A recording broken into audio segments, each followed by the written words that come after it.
está a hablar de, ¿cómo se llama? De enfermedad renal, de trasplante renal, que había una pregunta, ¿no?, que se salió, que se compensaba. No vamos a hablar de esas cosas porque lo van a ver a medida que vayan hablando, porque las repercusiones del embarazo no están. Vamos a hablar de enfermedades del sistema respiratorio, porque sí son frecuentes y necesitamos, pueden complicar el embarazo. Y sobre todo una que es la patología, que es la tuberculosis, ¿no? ¿Qué nos importa saber a nosotros como médicos referente a este problema? ¿Listo? Entonces, este es su flaco, ¿no? Ya me la pregunta de examen, aquí es donde todos sacan mal. Pero la gran mayoría ha sacado buena nota. ¿No? El segundo paciente también supongo que van a sacar buena nota. No supongo. Claro. Este segundo parcial hace diferente a los otros porque vamos a hablar más de ginecología, por eso lo voy a cortar. La siguiente clase vamos a hablar de lo que nos importa, embarazo y medicamentos, y vamos a empezar con ginecología. Vamos a hablar de dismenorreas, vamos a hablar de sexuales, lo que es más común, ¿ya? Después lo otro lo van a ir viendo a medida que vayan haciendo la práctica. Entonces, durante el embarazo es un estado de hiperventilación. ¿Sí? Generalmente las mamás saturan entre 100 y 110, no se van a asustar, esto les digo para la práctica. Pone 100 y 110. Y eso se dice es una alcalosis respiratoria, pero está compensada en una alcalosis metabólica, una bicarbonato, se compensa, no es una alcalosis. ¿Listo? Entonces, este estado de hiperventilación no es que se deba a que aumente el ritmo de la frecuencia respiratoria, no aumenta la frecuencia respiratoria, pero sí su volumen corriente, se inspira más, mueve más, ¿ya? Y las consecuencias básicamente se ven alteradas en el equilibrio ácido-básico. Y aquí vamos a ver. Esto, por ejemplo, los que están en la diapositiva, esto está mal, esto tiene que ser así. ¿Ya? Siempre les digo en la clase teórica, pero y les pregunto, ¿por qué esto hasta en el libro está mal? ¿Sí? La gestación, ¿sí?, existen cambios diazométricos, es un estado de hiperventilación, ¿sí?, donde básicamente la presión parcial de oxígeno, ustedes le ponen el pulso, va a estar 100, 110. De todos ustedes ahorita está entre 94 y 96. De todos nosotros, los que manejan, los que no son asmáticos. Yo soy asmático. Debo estar entre 89 y 90. Pero ustedes deben estar entre 96. Ese es el promedio. Pero en el embarazo sube arriba de 100. Entonces, ¿qué hacemos? Durante el embarazo, la presión parcial de dióxido de carbono disminuye, la presión parcial de oxígeno aumenta, el bicarbonato disminuye, eso compensa. Si aumentara, hubiera alcalosis, ¿no? Y el pH no sufre cambio, no se altera el pH. ¿No? Entonces, ahí estamos. Durante el embarazo, ¿sí?, existen alteraciones que hacen a la mujer más frágil para la infección. Eso se debe básicamente a eso, al edema, a la hiperemia, hipersecreción de la mucosa de las vías respiratorias. ¿Listo? Y esto es la capacidad vital y los volúmenes pulmonares dinámicos, ¿sí?, no se modifican durante el embarazo. Existe un aumento del volumen sanguíneo capilar pulmonar y una reducción de la presión alcohólica, que van a producir o van a predisponer a la mujer embarazada al edema pulmonar. Eso es importante para que, por eso en la eclampsia se produce una complicación que es la insuficiencia respiratoria por edema agudo del pulmón. Ahora vamos a hablar de 3 patologías principales: el asma, la neumonía bacteriana, la neumonía viral, la tuberculosis, y ahí la dejamos. Tromboembolismo pulmonar no vamos a ver, ¿ya? raro, pero que sé.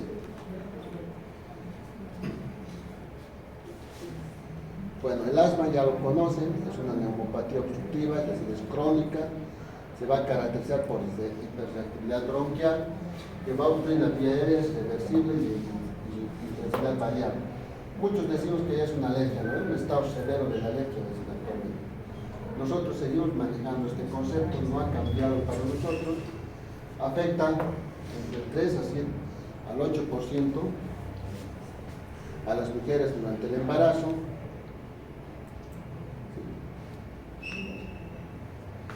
¿Cuál es la importancia? Básicamente, si esa mujer no está mal controlada, no está bien controlada, no ha sido bien diagnosticada, no vemos los mujeres, ¿sí?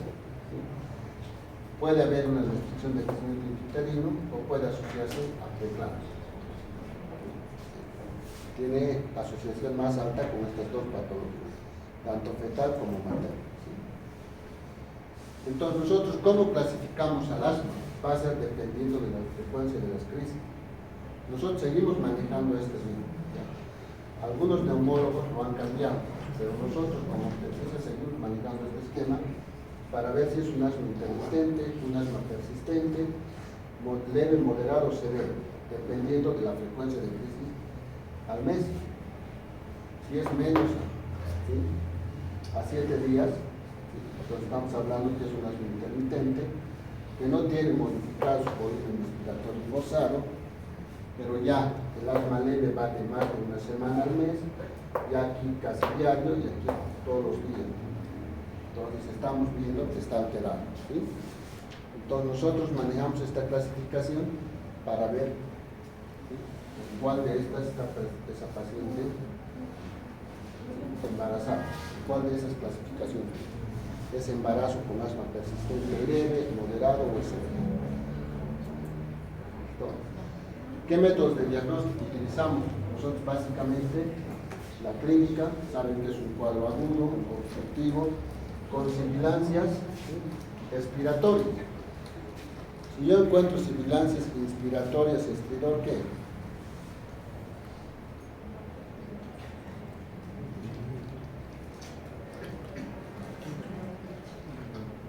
Si yo veo que hay sibilancias inspiratorias, sibilancias, ¿qué patología es? Tu nota de la segunda semana, ¿no? ¿Una bronquitis sería? Buena gente te cuesta encima. Cuando es sibilancias inspiratorias, ¿qué patología? ¿Una bronquitis sería? Ese silbidito es algo. ¿Qué es? ¿Es asma o no?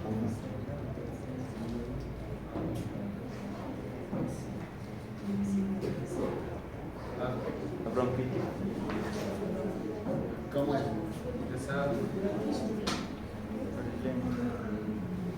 ¿Qué patología es?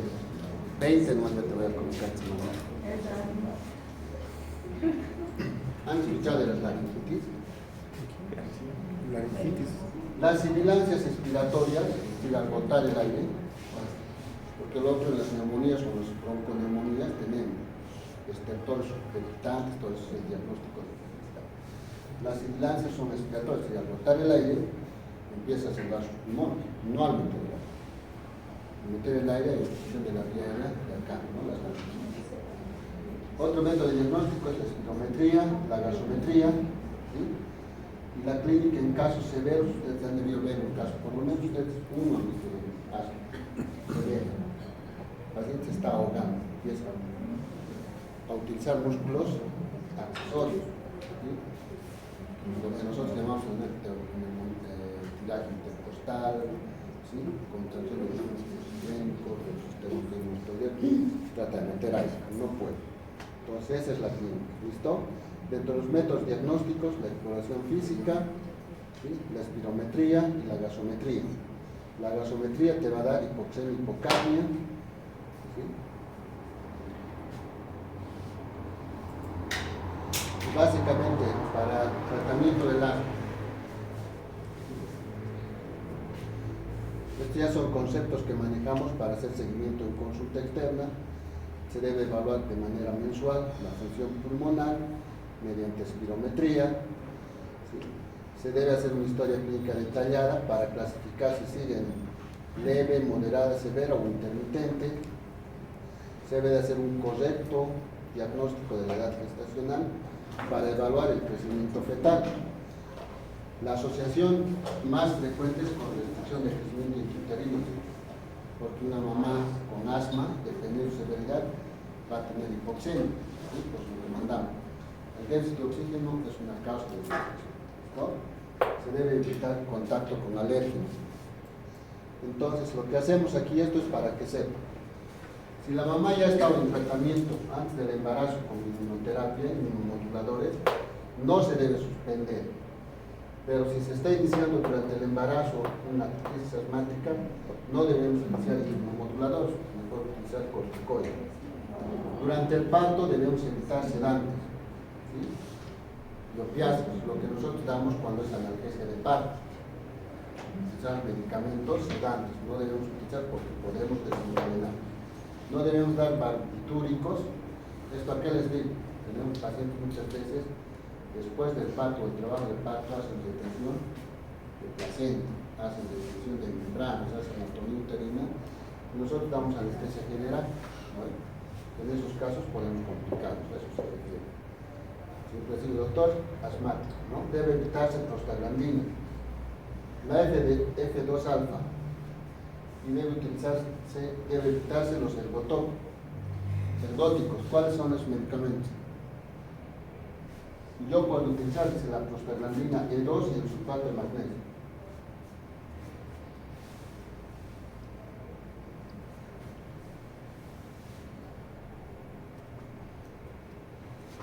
¿Cómo es? La prostaglandina E2 es el misoprostol, el misox, ¿sí? Nosotros, cuando la paciente tiene atonía uterina, hemorragia postparto, podemos utilizar paracoidina. Y también cuando tienes abortos retenidos, utilizamos para madurar el cervix, ¿no? Los abortos. El sulfato de magnesio nosotros utilizamos como un termoinhibidor de tercera elección para madurar pulmones, se llama neuroprotección, que hemos hablado en preeclampsia, ¿sí? Y utilizamos también para el manejo de la prisma de la preeclampsia. La prostaglandina F2 ergóticos, estoy hablando del metergin, de la metilergonolina, que también utilizamos para el manejo de la hemorragia postparto. Cuando la paciente tiene hemorragia, lo primero que utilizamos es oxitocina. No responde a la oxitocina, yo le pongo el metergin. No responde al metergin, utilizo el misoprostol. No responde eso, pues entro, ya a medida se llama de maniobras como ligadura, esterectomía, dependiendo del nivel que se encuentre. Para nosotros, durante el embarazo, como ustedes están viendo, el intermitente en episodios solamente de crisis va a tomar agonistas beta, pero del asma persistente para abajo, corticoides a bajas dosis, la beclomethasona, y ya viene preparado. En otras palabras, los corticoides no están contraindicados utilizados durante el embarazo. Pueden utilizarlos, ¿sí? Muchos de estos corticoides no pasan la barrera placentaria, no sirven para madurar pulmones. ¿Listo? La hidrocortisona que se utiliza, la metilprednisolona que se utiliza, no sirve por el elevado peso molecular. Únicamente la dexametasona y la betametasona pueden atravesar la barrera placentaria. Pero estos, alguna vez hubo una pregunta y dijeron cómo, tal vez el artefacto, lo administran algunos los españoles, por ejemplo, directamente por amniocentesis, le dejan el líquido amniótico, los madura pulmones, todos los corticoides sirven. ¿Listo? Ahí está. Los agentes que causan neumonía de origen bacteriano durante el embarazo, el primero es el streptococo, ¿sí? El Haemophilus influenzae, Corynebacterium, Mycoplasma y Legionella, en ese orden. Esto es importante que sepan para el tratamiento empírico que vamos a dar. ¿Sí? ¿Listo? Al streptococo neumonía, ¿qué medicamento le dan? La neumonía bacteriana también tiene neumonía leve, moderada, severa, ¿no? Algunos moderada, severa. Manejo ambulatorio y manejo hospitalario. El manejo hospitalario es cuando compromete todo lo que es el sistema, ¿sí?, general. Bueno, la clínica ustedes ya la conocen, ¿sí? A la exploración física van a encontrar. Para el grado de oxigenación o compromiso pulmonar, pues el oxímetro de pulso, la gasometría. La radiografía de tórax no está contraindicada durante el embarazo, ¿sí? Una exposición a un rayos X no causa malformación. Vamos a leer después, cuando avancemos medicamentos y embarazo, van a leer, ¿sí? Exposiciones frecuentes, sí, pero una no. Cubran y saquen radiografía, no hay mucho problema. Y esto es para que nosotros sepamos. Toda paciente embarazada que tenga diagnóstico de neumonía debe ser internada. Porque nosotros llevamos en la parte de medicina que es interna los casos graves de neumonía internas, que significa cuando hay condensación, un lóbulo, 2/3 del lóbulo. En estos casos, ¿por qué? Todo proceso infeccioso en una mujer embarazada, sobre todo los pulmones, puede ocasionar dos cosas. Al feto puede llevarle a una amenaza de parto preterno, ¿sí?, desencadenar porque es un proceso inflamatorio. Todo proceso inflamatorio severo produce prostaglandinas, ¿saben, no? El ciclo de Markov. Y las prostaglandinas están como un mecanismo de inicio de trabajo del parto, puede haber. El otro problema es que todo proceso infeccioso, sobre todo las neumonías, tienen liberación o destrucción de bacterias, causa elevación de la temperatura. La temperatura es súper dañina para en las primeras etapas del embarazo, incluso puede producir los abortos, las endopatías, y en las últimas etapas te puede producir sufrimiento extremo. ¿Listo? Entonces eso es, se debe ser ingresada para ver la oxigenación, ¿sí?, y iniciar antibióticos por vía endovenosa. Estreptococo de inyección de eritromicina, pero en nuestro medio ya ha cambiado eso. ¿Qué utilizamos? Cefalosporins de tercera aplicación, ¿no? La ceftaxina estamos utilizando y algunos ya están ingresando con la ceftriaxona, ¿sí? ¿Listo? Estos son los criterios para hablar de neumonía complicada. Básicamente, cuando la respiración hablan de neumonía severa, cuando la respiración es mayor a 30 por minuto, la temperatura está mayor a 39 grados, existe hipotensión arterial y la frecuencia cardíaca supera los 100 latidos por minuto, y el recuento leucocitario pues está por debajo de 4.000 o por encima de 30.000. Estos parámetros básicamente ya te están hablando de una probable sepsis a foco pulmonar, ¿no? Es una neumonía severa que te puede ocasionar.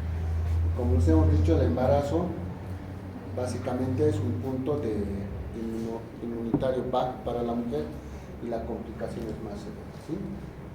Las complicaciones de la neumonía básicamente puede ser meningitis, ¿sí?, un absceso pulmonar o la pericarditis y una sepsis. Se asocia a complicaciones obstétricas, sí. Puede causar estrés fetal, que es el sufrimiento fetal, que decimos llegando a un óbito fetal o un parto preterno. También está asociado a restricción de crecimiento intrauterino y anemia fetal. ¿Listo? La neumonía viral, vamos a hacer un poquito, básicamente es influenza, varicela, ¿qué más falta aquí? COVID, SARS-CoV-2, el último regla. ¿Sí? Del SARS-CoV-2 no vamos a hablar hoy, porque básicamente la fisiopatología y las complicaciones se siguen estudiando. Hay hasta 3 escuelas que nos dicen diferente proceso, diferente complicación. Algunas escuelas dicen que el embarazo protege de las complicaciones por neumonía, pero otros dicen que lo empeora. Entonces vamos a ir. La neumonía viral se va a diferenciar de la neumonía bacteriana por la imagen radiológica, ¿no? La neumonía bacteriana te da imagen de condensación, ¿sí? ¿Escucharon? Todo un lobo. En cambio, la neumonía viral te va a dar una imagen del vidrio esmerilado, opacidad total. Antes de que aparezca el COVID, la influenza era una de las patologías temidas en nuestro medio. ¿Sí? La influenza se dice que es más severa o es más virulenta que el SARS-CoV-2 en relación a las complicaciones. La neumonía viral no es directamente como la neumonía bacteriana, que te va a atacar tos, expectoración y fiebre. Primero te va a producir todos estos síntomas virales: astenia, fiebre, mialgia, artralgia, escalofríos, ¿sí? Y la radiografía de tórax, pues esto te va a ver infiltrado, una imagen de vidrios medilados. ¿Podemos hacer tratamiento con inmunomoduladores? Sí, se puede utilizar. Yo les hablo de inmunomoduladores por un examen, alguna vez en la consulta van a ver. Se puede utilizar, qué categoría está, ¿sí? La mantarina. Podemos utilizar antivirales durante el embarazo, sí, ahí está, para la influenza. ¿Listo? De la misma forma se puede producir neumonía por varicela zoster en algunas pacientes con inmunidad baja. La neumonía por hongos básicamente se produce en pacientes inmunocomprometidos. En nuestro medio es el VIH. Eso ténganlo por mí. ¿Sí? El Hospital Cochabamba, el Hospital Germán Urquidi, tiene hartos casos de mujeres embarazadas con VIH. ¿Listo? Podemos utilizar antimicóticos como la hepatitis B y el ketoconazol durante el embarazo. Sí, riesgo beneficio. 3 diapositivas más jóvenes. Solo vamos a resumir. Tuberculosis y embarazo en Bolivia es un endemia. Vayan donde vayan, hay un programa de tuberculosis. El objetivo de aquí, el diagnóstico, ustedes lo manejan. Yo creo que ninguno me va a decir que no sabe cómo diagnosticar una tuberculosis. ¿Sí? La consecuencia de la tuberculosis durante el embarazo es bajo peso al nacer, parto pretérmino, óbito fetal. Esa es la complicación. Podemos utilizar medicamentos durante el embarazo: isoniazida, rifampicina y ethambutol. ¿Cuáles son los otros 2 medicamentos que no utilizamos? La estreptomicina y la piracinamida. ¿No? ¿Por qué?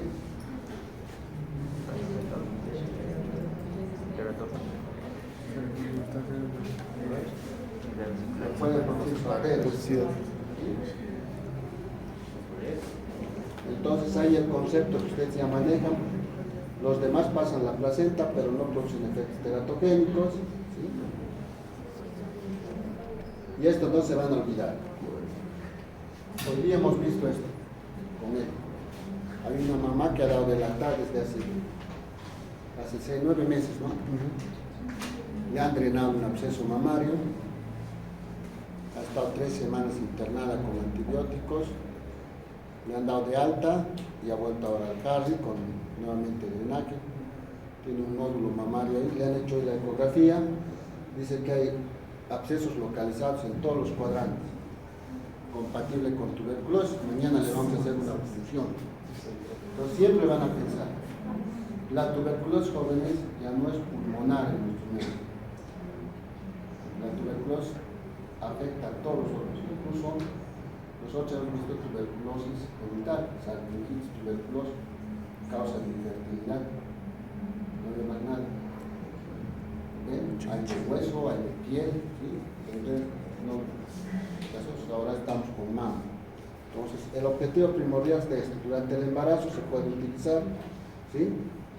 Si van a hacer tratamiento durante el embarazo, siempre denle vitamina B6, ¿sí? La piridoxina. ¿Por qué? Porque la isoniazida que utilizamos produce neuropatía periférica por detección de esta vitamina. Siempre asocienlo. ¿Listo? Ustedes ya saben esto, los efectos secundarios. Nosotros, ¿cuándo damos?